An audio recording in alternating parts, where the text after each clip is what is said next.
Sir Hector Malbry laid the folded paper on the green baize as though it were only another card. And in 40 years of the law, I had never seen a man stake a living soul with so steady a hand. "Her marriage note," he said, "signed, sealed, and binding, against your 4,000 crake." I was standing behind his chair because he had dragged me there to witness his signatures, as he had dragged me to witness every ruinous thing he had done since his brother-in-law died. I put my hand on the back of the chair. "Sir Hector," I said low, "that is your niece." "That," he said, "is the only asset in the room that has not already been mortgaged." Josiah Crake smiled. He had a way of smiling that took its time, the way a man opens a purse he knows is full. He was not born a gentleman and had spent 30 years buying the appearance of one, and the only thing he had never been able to purchase outright was a wife who would not flinch when he came near her. 4,000, Crake said, "for Miss Wren's hand. I accept the terms. I drew them after all." That was true. I had read them the week before with my ears roaring. Thomasin Wren, orphan without portion, bound to marry Josiah Crake within the year unless the debt of £4,000 owed by her late father's estate be discharged in full. She had not signed it. She had not been asked. Her guardian had signed for her, which the law in those days permitted a guardian to do, and I had told Sir Hector to his face that a thing may be lawful and still be filth. The card room at the Marchbourne Assembly Rooms was full that night. It was February, the spa season, and the whole county had come in from the frost to play at being fashionable. Men crowded the doorway. A woman in yellow silk laughed too loudly and then stopped laughing when she understood what was on the table. And at the far end of the room, alone at a table he had not risen from in 2 hours, sat the Duke of Strathvain. They called him the Highland Duke in Marchbourne, and they said it the way children say the name of the dog on the next farm. He had come south the previous autumn to take up a property nobody could remember him inheriting, and in 5 months he had spoken perhaps 400 words in public. He was very tall and very still. He had a scar through one eyebrow from something nobody dared ask about. Mothers steered their daughters toward him, and then, when he looked at them, steered them away again. He stood, the room noticed him standing before it noticed anything else, and the noise thinned like smoke going up a flue. "Sir Hector," he said. His voice was quiet and it carried, which is a trick I have only ever heard from soldiers and from very good preachers. "Is that hand open?" Sir Hector's mouth worked. "Your Grace, it is a private matter of settlement." "Then it is not a hand," Strathvain said. "It is a sale, and I will not stand in a room where a sale is called a game. Is it open?" Crake's smile had not moved, but something behind it had. "Certainly, your Grace, 4,000 is the stake." "Have you 4,000 about you?" "I have 11, said the Duke and sat down. I have thought about that moment for a great many years. I do not believe he intended to sit. I believe he intended to shame them into stopping, and when they did not stop, he did the only other thing left to him, which was to put himself in the way of it. The cards went round. I could not tell you now what game it was, piquet, I think, though my hands were shaking so that I could hardly hold my own hat, and I could not tell you a single card that fell. What I remember is Crake's rings tapping the table, and Sir Hector breathing through his mouth, and the Duke's face, which did not change once, not when he took the first trick, and not when he took the last. Halfway through, Crake tried to talk. Men of his sort always do. It is how they win most of what they win. "Your Grace takes an interest in the girl." "No," said the Duke, and played. "She is nothing to look at, they tell me, bookish, a merchant's brat with ink on her fingers." Crake fanned his cards. "I shall be doing her a kindness. She has no other prospect in the world." "You are speaking," the Duke said, "to make me hurry. I have been hurried before. It went badly for somebody who could not afford it." He set down a card as though laying a coin on a counter. "Play, Mr. Crake." I saw the candle flames double in the sweat on Crake's forehead after that, and I knew, before either of them did, how it was going to end. When it was finished, Strathvain reached across the baize and picked up the folded paper. The room made a sound. I want you to understand what that sound was because it has stayed in my ears longer than the sound of my own wife's laughter. God forgive me. It was not horror. It was delight. 200 well-fed people had just watched a girl change hands, and what they felt was the pleasure of a story to carry home in the carriage. Somebody said, "Well, she has come up in the world." Somebody else laughed. The Duke of Strathvain stood, walked to the fireplace, and dropped the note into the grate. The paper curled. Sir Hector was up out of his chair with a cry. He lunged for the fire, and the Duke put one hand flat against his chest and held him there without apparent effort, the way you hold a gate shut against a lamb. "Your Grace, that is 4,000 pounds. "That is 4,000 pounds, the Duke agreed, watching it blacken. "It was never a woman. Somebody in this room ought to have said so an hour ago." He turned around then, and he looked at the doorway, at the yellow silk, at the men who had crowded in to watch. "Miss Wren is not spoken for," he said. "Not by him, not by me, not by any man who was pleased with himself tonight. If I hear one word said of her in this town, I will hear it as though it were said of my own house. Good evening." He took his coat from the servant. At the door he stopped and looked back at me, and I confess I did not know why until he said, "You are her father's man." "I was his clerk, your Grace, Ambrose Frayne. Now I am such an attorney as Marchbourne runs to." "Tell her from me that she owes nothing," he said, "and that if anyone tells her otherwise, they are lying for their own comfort." Then he went out into the snow, and the card room began, very slowly, to talk again. I walked to Whitethorn Hall the next morning through 6 inches of new fall, rehearsing all the way, and every version of the speech I had made up dissolved the moment she opened the side door with a darning needle still in her hand. Thomasin Wren was 23 that winter. She was not the beauty of the county and had never been called one. She had a long, serious face and pale eyes and a great deal of dark hair that would not stay where she put it, and when she was thinking she had a way of going so still that men who did not know her assumed she was slow. Her father had been a wool merchant of no family whatever who taught his daughter debellentry bookkeeping before she was 10, because he had no son and saw no reason to waste a good head. He had died owing money. She had been living at her uncle's since she was 17, mending the household linen and the Malbury girls' lace, and being thanked for it about as often as the roof was thanked for keeping the rain off. "Mr. Frayne," she said, "you look like a man who has come to tell me something." So I told her, all of it in the cold passage because I did not trust myself to sit down. She listened without moving. When I had finished, she looked at the needle in her hand for a while. 4,000 pounds, she said. "Thomasin, that is what I fetched." She said it evenly, the way she might have read out a column of figures. "I have wondered, you know, one does wonder. It is a strange thing to have a number at last." "That is not the part of it." "No," she agreed.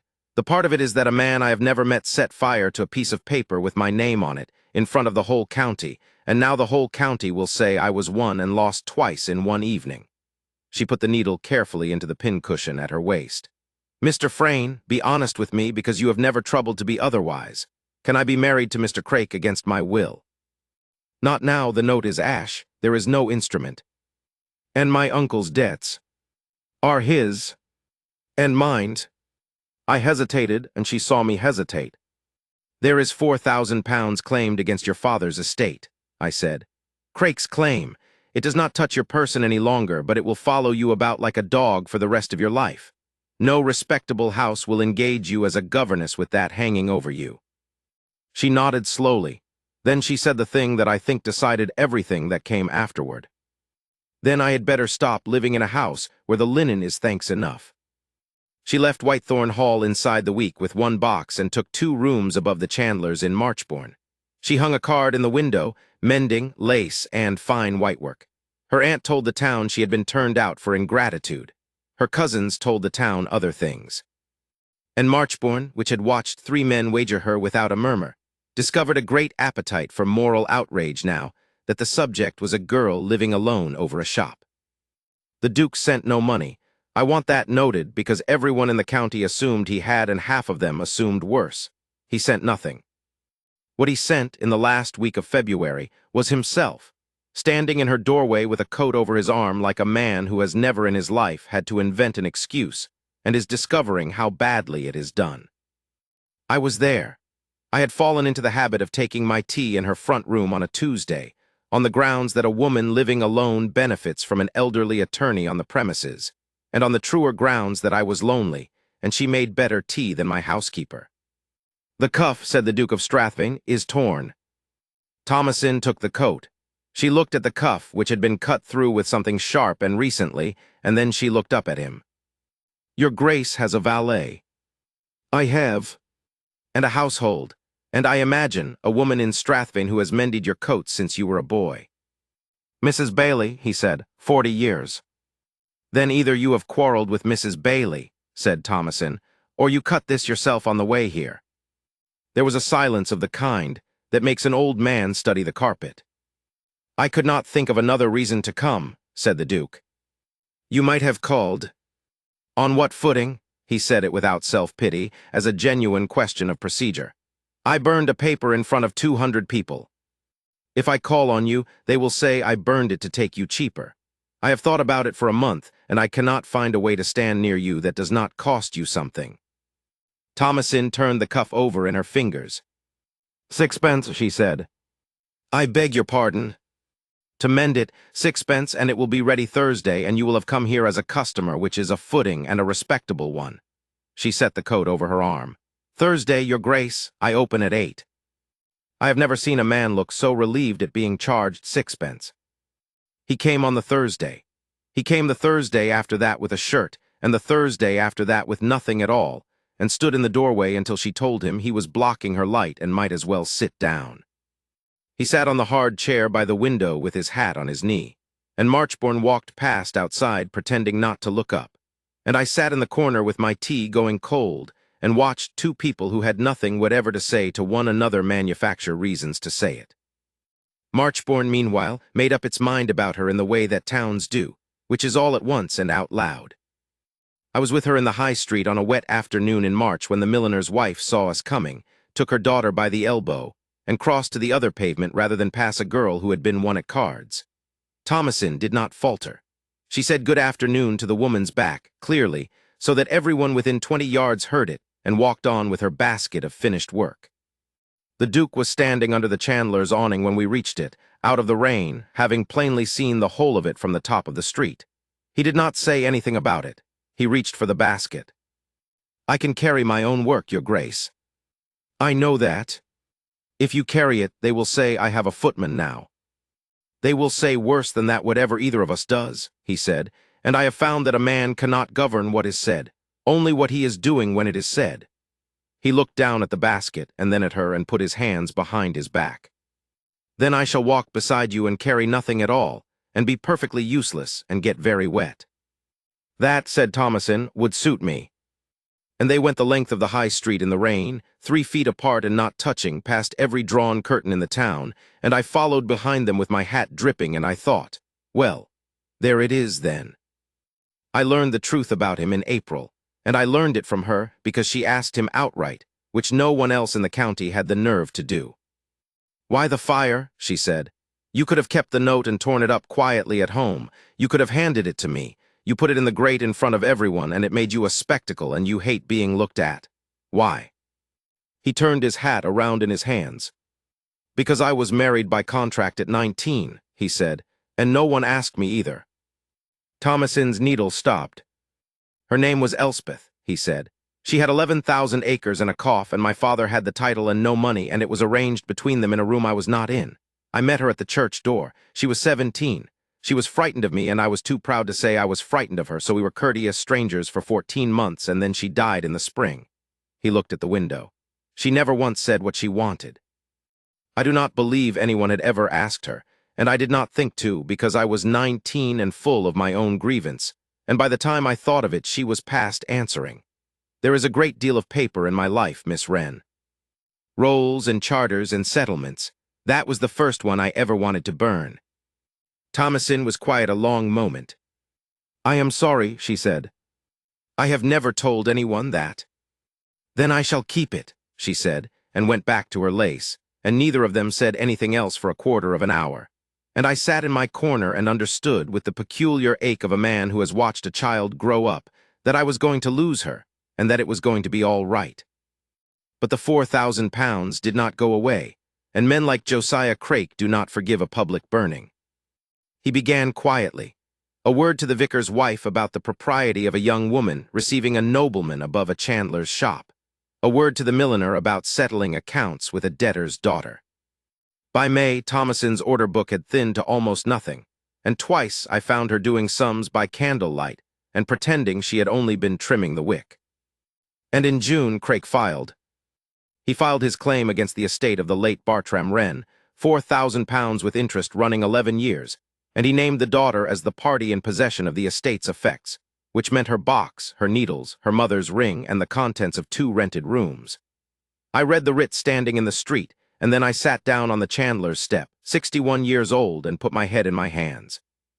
I found her upstairs with every drawer open, and her father's papers in stacks across the floor. "Thomasin." 11 years, she said. She did not look up. "Mr. Frayne, my father died 11 years ago in March, and I have been carrying a number I never checked. 4,000. Do you know what my father's whole business turned over in his best year?" "I do. I kept his books." £940. She sat back on her heels. "He was a careful man. He hated owing. He would not buy a horse until he had the price of it in the desk, and I have spent 11 years being ashamed of a debt I never once made him prove." We found it at 2 in the morning. The second ledger, the true one, in a tin box under the floor of the room she had slept in as a girl, which her uncle had let out to a curate, and which the curate very kindly allowed us to disturb at a scandalous hour. Bartram Wren had owed Josiah Craik £912 at the date of his death, entered in his own hand, with Craik's own receipts pinned against the page for every payment made. And in Craik's claim, the same account ran to 4,000, the additions in a different ink, in a hand that dropped its capitals exactly as Craik dropped his. Thomasin sat on the curate's floor with the tin box in her lap, and did not say a word for so long that I began to be afraid. "They are going to say the Duke found it," she said at last. "Then let them." "No," she looked up, and I saw her father in her face, which I had not seen in years. "Mr. Frayne, if his grace stands up in that room and produces this, every soul in Marchbourne will say the great man rescued the poor girl, and Craik will be ruined, but I will be a kept thing forever. It has to be me, in front of them, or I shall never once in my life be believed on my own account." "He will want to." "I know he will want to," she said, and something moved across her face that was not entirely composure. "Ask him not to. Ask him to stand where I can see him and do nothing, which will be harder for him than anything I could ask." I put it to him the next morning in the yard of the Marchbourne Inn, and I have never in my life delivered a message I expected to go so badly. The Duke of Strathvain heard me out. He looked at the stable roof for a while. "She is right," he said. "Your Grace, if the court—" "She is right, Mr. Frayne, and it is going to take everything I have to do it." He pulled on his gloves. "I have spent my whole life being the largest thing in every room. It has never once occurred to me that it might be a way of taking up somebody else's air." He looked at me, and there was something almost like humor in it, which frightened me more than the scar did. "Tell her I will stand where she can see me. Tell her my hands will be behind my back. She may check." The Midsummer Assembly at Marchbourne was the great night of the county year, and Craik had chosen it deliberately. He meant to serve the writ publicly, before the whole town, and let the shame do what the law might take a year to do. I brought her in at 9 o'clock in her gray Sunday gown with the mended cuff, and the tin box under my arm wrapped in a shawl like a christening, and the room turned to look at us the way a field of cattle turns. Craik came across the floor smiling and had his moment. He was fond of his moments. He had the writ open before he reached us, and he read the sum aloud so that the far end of the room could hear it, and there was that same sound again, that hungry pleasure, and I felt Thomasin's arm go rigid under my hand. Then she stepped away from me, and set the tin box on the card table by the wall, the same table I saw with a jolt, the very same one, and opened it. "Mr. Craik," she said. Her voice was not loud. It shook on the first word, and then it stopped shaking. "My father owed you £912. He entered it here on the 14th of January, 11 years ago, in his own hand, with your receipts against it." "A girl's copybook," said Craik. "Anyone may write a figure." "Anyone may," she agreed. "You did." She lifted the second book, his account, the one he had filed. "Here is the same account in your ledger, sir, and the entries to the 14th of January are in one ink and one hand, and everything after is in another. And you have made the same mistake in the additions 3 times, because you never learned to carry the hundreds, and you never had to, because no one has ever once asked you to prove a figure in front of a room." She looked up. "Would you care to do it now? I have been in courtrooms all my working life. I have never heard a silence like that." Craik laughed. It came out wrong. He turned to the room to fetch back the crowd that had been his a minute before, and the room did not come, and I watched him understand it. I watched the exact instant a man discovers that his audience has changed sides. And then he made the last mistake of his life in Marchbourne, which was to reach for the ledger. He did not get near it. Sir Hector Malbry, who had been standing by the door with the ruin of his own life all over him, got there first, and what he said was, "Don't you touch that, you scoundrel, that's my brother-in-law's hand," which was the only decent thing I ever heard the man say and cost him nothing at all, as decency generally did with Hector. And the Duke of Strathvain stood by the third window with his hands behind his back, and did not move. He did not move when Craik shouted. He did not move when two of the magistrates came forward for the books, or when the vicar's wife began, rather late, to be indignant on Thomasin's behalf. He stood there like a man holding a horse in a thunderstorm, and only when it was over, only when the magistrates had the ledgers and Craik was being walked out through a crowd that no longer troubled to pretend it had ever liked him, did he cross the floor. What was left of Josiah Craik was settled inside the month, and not by the Duke's money either, though I will admit his grace bought up Craik's paper from 3 separate men that summer and called it all in at once, which is the sort of thing that is perfectly legal and perfectly ruinous, and which I have never been able to bring myself to disapprove of. Sir Hector lost Whitethorn Hall. That was his own doing and had been coming for 6 years.